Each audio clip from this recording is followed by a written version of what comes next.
Bab 3. Peringatan penipuan. Salah satu hal pertama yang akan terjadi setelah pengangkatan adalah khayalan yang kuat. Delusi berarti keyakinan yang salah atau menyesatkan. Delusi adalah serangan terhadap kebenaran. Kita sudah dapat melihat hal ini di dunia saat ini. Dengan banyaknya berita palsu dan penipuan, seringkali sulit menentukan kebenarannya. Hal ini akan menjadi jauh lebih buruk setelah pengangkatan. Hal ini akan menjadi lebih buruk karena Tuhan akan membiarkan semua orang yang tertinggal mempercayai kebohongan setan. Setan adalah pelanggar hukum. Penipuan dan kesalahan ini dimaksudkan untuk menguji hati setiap orang. Hal ini akan mengeraskan hati dan semakin membutakan orang-orang yang tidak ingin berhubungan dengan Tuhan. Pada waktu itulah yang durhaka akan dinyatakan, dan dengan segala tipu muslihat yang jahat terhadap orang-orang yang terhilang karena mereka tidak menerima kasih akan kebenaran, agar mereka dapat diselamatkan. Oleh karena itu, Allah mengirimkan kepada mereka suatu perbuatan yang sesat, sehingga mereka percaya pada dusta. Tagar mereka semua dapat diadili karena tidak mempercayai kebenaran, namun menyukai kejahatan. Tesalonika kedua-dua 8 10-12.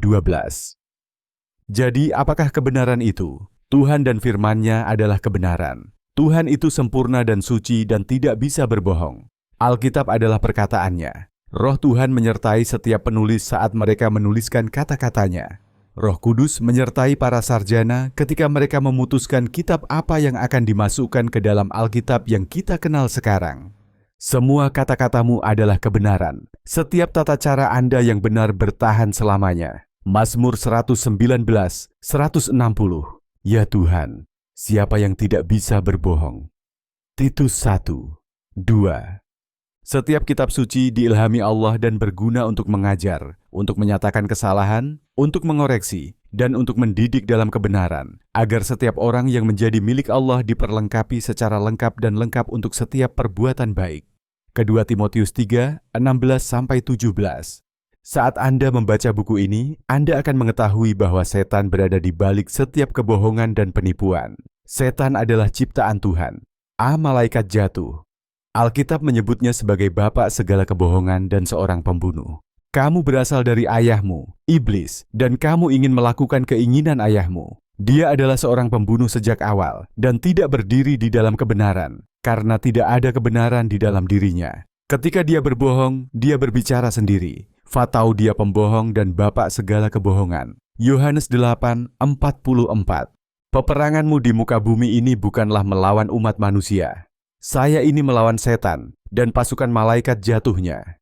Pemerintahan, penguasa kegelapan, dan kekuatan spiritual kejahatan, menggambarkan malaikat iblis dan hierarki mereka. Sebab perjuangan kita bukanlah melawan darah dan daging, tetapi melawan pemerintah-pemerintah, melawan penguasa-penguasa, melawan penghulu-penghulu dunia yang gelap pada zaman ini, dan melawan roh-roh jahat di udara. Efesus 6:12. Untuk memahami tipu daya yang setan gunakan, Anda perlu memahami apa tujuannya. Setan yang bersinar ingin menjadi Tuhan. Betapa kamu telah jatuh dari surga yang bersinar, putra fajar. Betapa kamu telah ditebang hingga rata dengan tanah, yang merendahkan bangsa-bangsa. Kamu berkata dalam hatimu, aku akan naik ke surga. Aku akan meninggikan takhtaku di atas bintang-bintang Tuhan. Aku akan duduk di gunung pertemuan, di ujung utara. Aku akan naik melampaui ketinggian awan. Aku akan menjadikan diriku seperti yang maha tinggi.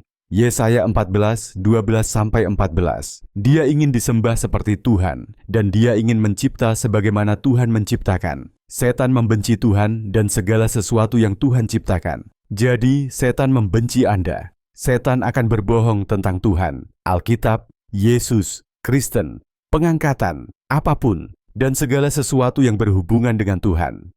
Karena setan ingin menjadi Tuhan, dia akan mencoba meyakinkan Anda bahwa dia adalah Tuhan. Alkitab memberitahu kita bahwa dia akan mampu melakukan segala macam tanda dan keajaiban